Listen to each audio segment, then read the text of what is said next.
Hi everyone, I just thought I'd do an intro to the video that follows, which of course is the video all about what hypnosis is.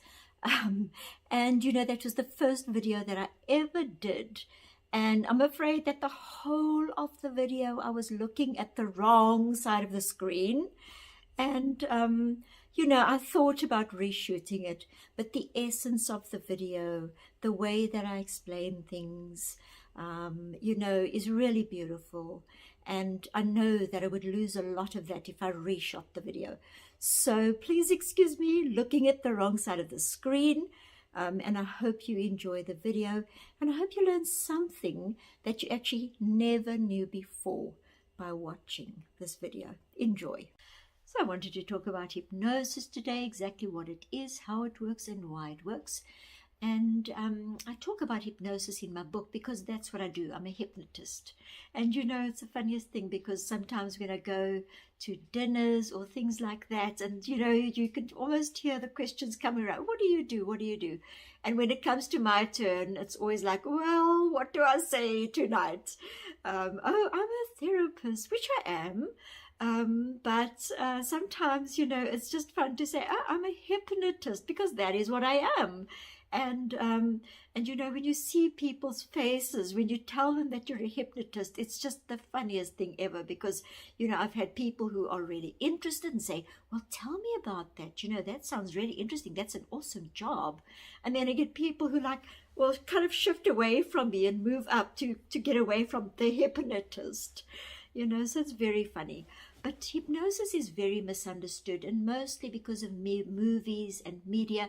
Movies has really blown the hypnosis concept out of proportion, exaggerated it, and fictionalized it to such an extent that it's hardly recognizable as the same thing as what I do in my office to help people.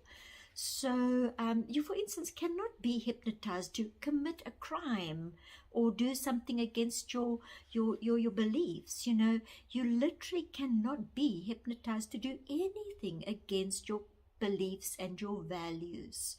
You can't be hypnotized to do something that you don't believe in. So that is the first thing that I'd like to address with this video, is that hypnosis is not a way to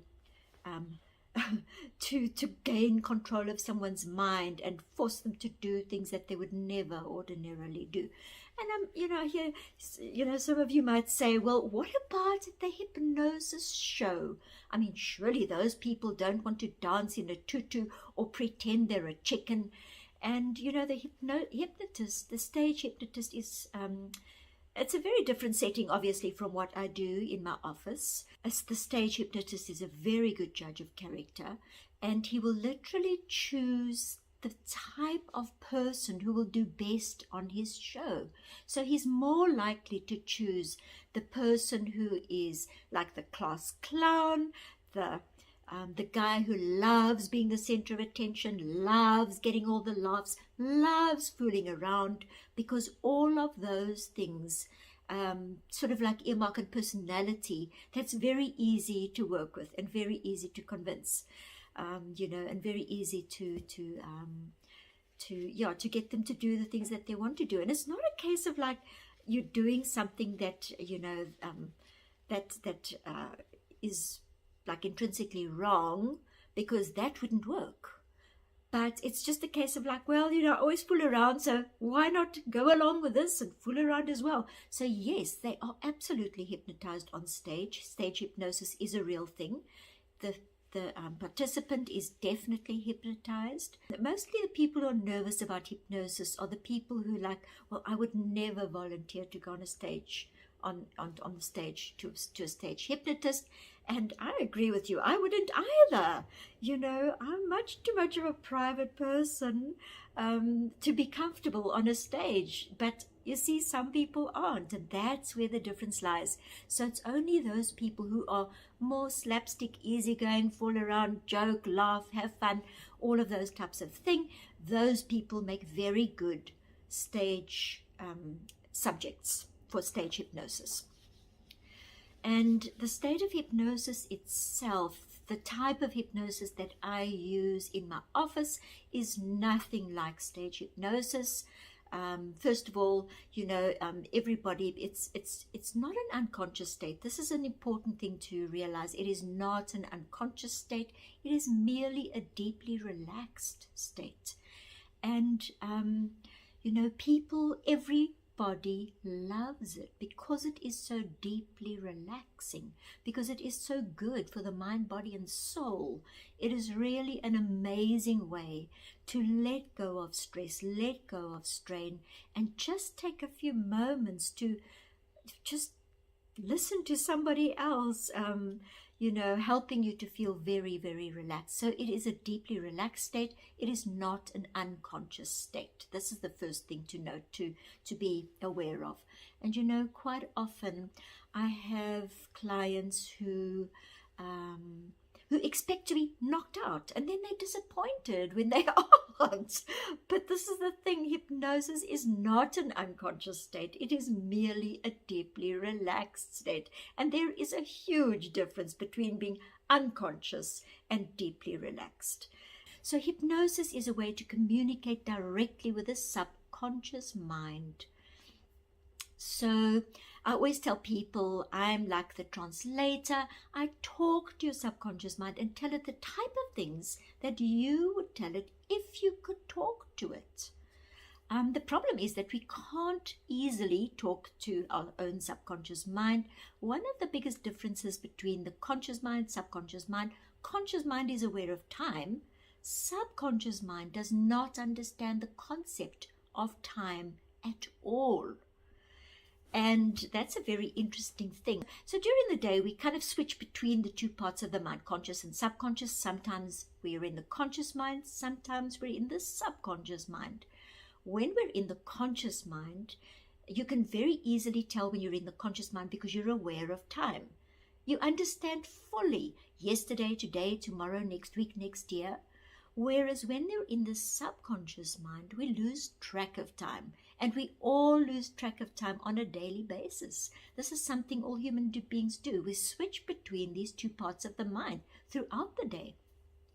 And when you lose track of time, you connect it to the subconscious mind. And the subconscious mind, the data bank, the computer, is where everything is stored, everything that you've ever experienced.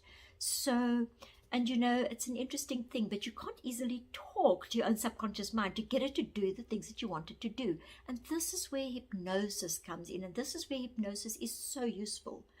Because if you try to talk to your own subconscious mind, the moment you have a thought, the moment you think a thought, you're back in the conscious mind. So you can't be in both these states of mind simultaneously. You can only be in the conscious mind or in the subconscious mind. It is impossible to be aware of time and unaware of time at the same time. It's absolutely impossible. So and we switch between these two minds, but you cannot be in both states of mind simultaneously. And that is why it's so difficult to talk to our own subconscious mind. The minute you have a thought, you're back in the conscious mind. So trying to communicate with your own subconscious mind is a bit like throwing a tennis ball against the wall and saying, hey, you on the other side, catch the ball. And there's zero response. And this is where hypnosis comes in, because hypnosis is a way to communicate directly with the subconscious mind.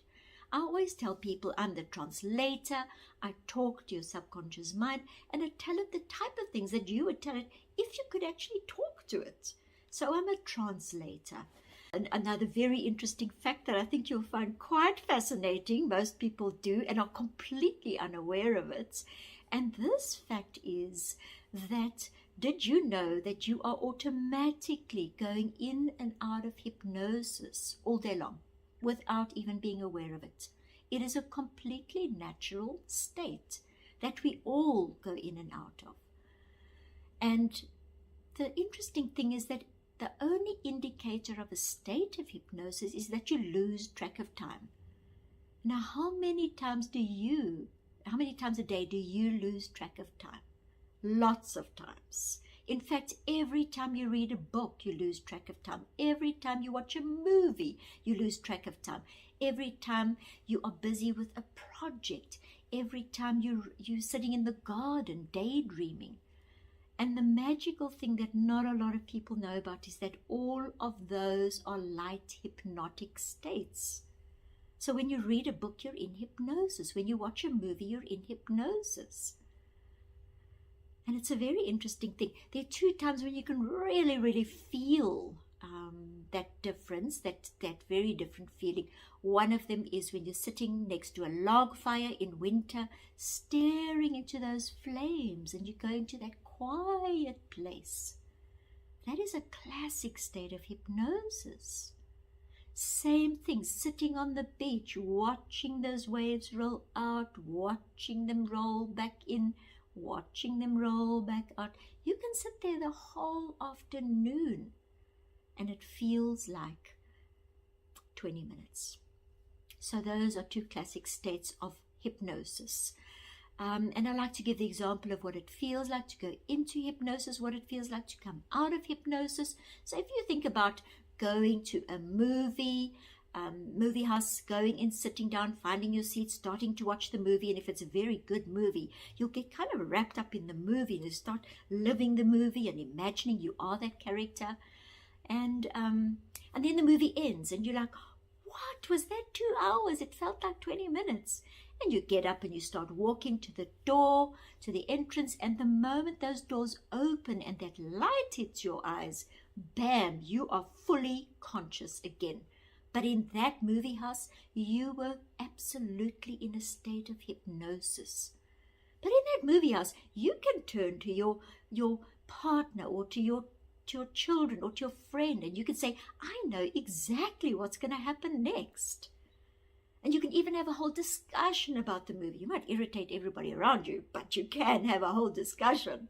So you can talk in hypnosis. It is not a stuck state, and it is not an unconscious state. It is merely a deeply relaxed state where we can communicate with the data bank, the subconscious mind, so that we can achieve the goals that we set out to achieve. Oh, and sometimes it's the funniest thing because people come to me and they expect me to knock them out. Recently, I had a gentleman and I saw him for Stop Smoking. And after the session, he was like, no, but I wasn't in hypnosis because I could hear the people in that office and I could hear the people in the other office. And I said to him, I'm so glad that you could hear them because it also means that you could hear me. How am I supposed to help you if you can't hear my voice? So it is not an unconscious state. It is merely a deeply relaxed state. They've actually measured the brain wavelengths. So listen to this. This is also so interesting. Measured the brain wavelengths between hypnosis and meditation. The brain wavelengths are identical. They're exactly the same. Hypnosis is more of a meditative state than an unconscious state.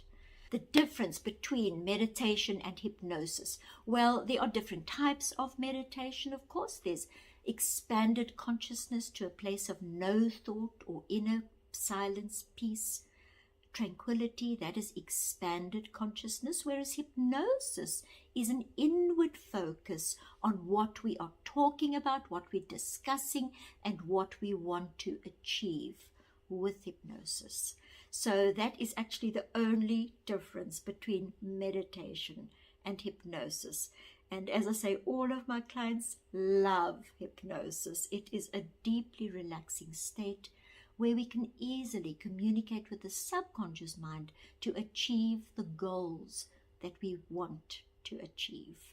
And it is a powerful modality, and I get brilliant results. I get really good results, and it's the most rewarding job on the planet, I must say, because of course I love helping people, and I love seeing the results, and I love when someone leaves my office and or comes back. Normally about the 3rd session they walk in, I go, how was your week? And they go like, oh my week was fine. It was fantastic. Everything was great. And I say, oh yes, and about this problem that you came to see me about. They go, no, that's not much of a problem. That wasn't ever much of a problem. And I love that because it shows that the hypnosis, not only is it working, but it is being accepted by the subconscious mind as a new, beautiful state of life where you are free from the problem which once was a problem and now not much of a problem at all. So yes, yeah, so that's hypnosis for you.